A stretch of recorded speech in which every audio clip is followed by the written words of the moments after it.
Iodometri adalah titrasi redoks yang melibatkan titrasi iodin yang diproduksi dalam reaksi dengan larutan standar. Titrasi redoks berdasarkan pada perpindahan elektron antara titran dengan anaid. Jenis titrasi ini biasanya menggunakan potensimetri untuk mendeteksi titik akhir. Meskipun demikian, digunakan induktor yang dapat berubah warnanya dengan adanya kelebihan titian juga sering digunakan.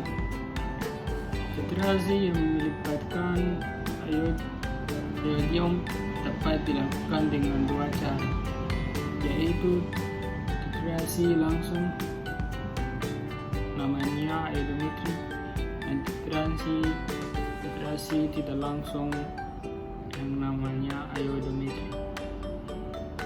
Larutan iodin digunakan untuk mengoksidasi reduktor secara kuantitatif pada titik ekuivalinya. Namun cara pertama ini jarang didapatkan karena iodin merupakan oksidator lemah dan adanya oksidator kuat akan memberikan reaksi samping dengan reduktor. Saya akan menjelaskan alat dan bahan. Yang pertama, alat yang digunakan yaitu 1 buah busen, 1 buah staple, 1 buah puret, 2 buah gelas ukur, 1 buah penanas air, 1 buah timbangan analitik, 1 buah pipet volume, 1 buah stereotik, 1 buah bola hisap, 1 buah lampu ukur, 2 buah Erlenmeyer, 2 buah pipet tetes, 2 buah beker gelas. Yang digunakan yaitu iodin 12,691 gram, potasium iodida 20 gram, aquades 3,5 liter, natrium tiosulfat 24,807 gram, kalium iodat 3568 gram, amilum 5% 6 mili, tampenon 200 mg, HCl 5 mili, vitamin C 500 gram, asam sulfat 7 mili. Selanjutnya cara kerja. 1. Standar sekunder. A. Pembuatan larutan iodin 0,2 N.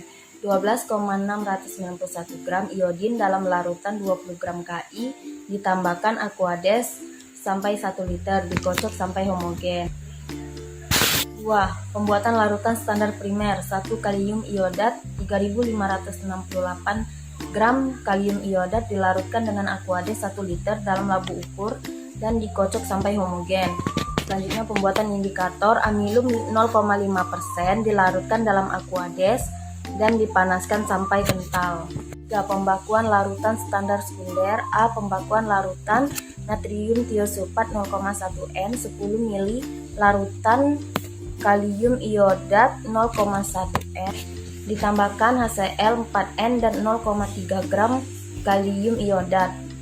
Dititrasi dengan larutan natrium tiosulfat, diamati perubahan warna, ditambahkan larutan amilum 0,5%. Pembakuan larutan iodin 10 mili, larutan iodin 0,1 N dititrasi dengan natrium tiosulfat, diamati perubahan warna, ditambahkan 2 mili larutan indikator amilum 0,5%, dititrasi hingga warna birunya hilang. Kadar A. Metamperon 200 mg sampel digerus dan dilarutkan dalam 5 mili air suling dan 5 mili HCl 0,02 N dan 2 mili larutan amilum. Dilakukan titrasi dengan iodin 0,1 N. B. Asam askorbat 500 mg sampel digerus dan dilarutkan dengan 25 mili air suling, ditambahkan 7 mili asam sulfat 4N dan indikator larutan amilum 2 mili.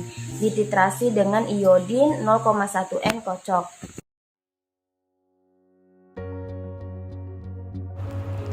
Titrasi iodometri termasuk dalam titrasi dengan cara titrasi tidak langsung. Dalam hal ini, ion iodin sebagai paradoksi diubah menjadi iodium yang nantinya dititrasi dengan larutan baku Na2S2O3 atau natrium tiosulfat. Cara ini digunakan untuk penentuan oksidator H2O2.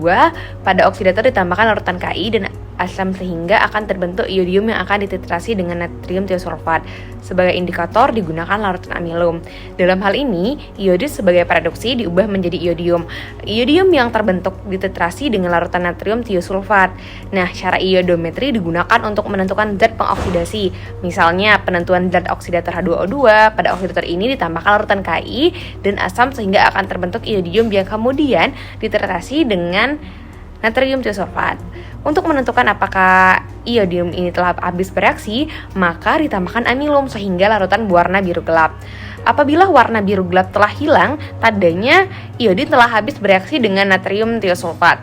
Larutan standar yang digunakan dalam kebanyakan proses iodometri adalah natrium tiosulfat. Garam ini biasanya tersedia sebagai pentahidrat. Larutan natrium tiosulfat ini tidak stabil untuk waktu yang lama. Sejumlah zat padat digunakan sebagai standar primer untuk larutan natrium tiosulfat. Iodium murni merupakan standar yang paling nyata, tetapi jarang digunakan karena kesukaran dalam penanganan dan penimbangannya. Lebih sering digunakan pereaksi yang kuat yang membebaskan iodium dari iodida, suatu proses iodometrik. Lalu dalam titrasi iodimetri, iodin dipergunakan sebagai sebuah agen pengoksidasi. Namun dapat dikatakan bahwa hanya sedikit saja substansi yang cukup kuat sebagai unsur reduksi yang dititrasi langsung dengan iodin. Karena itulah, jumlah dari penentuan iodimetrik adalah sedikit. Penentuan kadar dari sampel yang bersifat reduktor dengan melarutkannya dengan pelarut yang sesuai, kemudian diasamkan dengan asam sulfat atau asam asetat ataupun asam klorida, kemudian dititrasi dengan iodida yang bersifat oksidator hingga terjadi perubahan warna dari bening menjadi biru. Larutan iod merupakan larutan yang tidak stabil sehingga perlu distandarisasi berulang kali sebagai oksidator lemah. Sebagai oksidator lemah, iod tidak dapat bereaksi terlalu sempurna.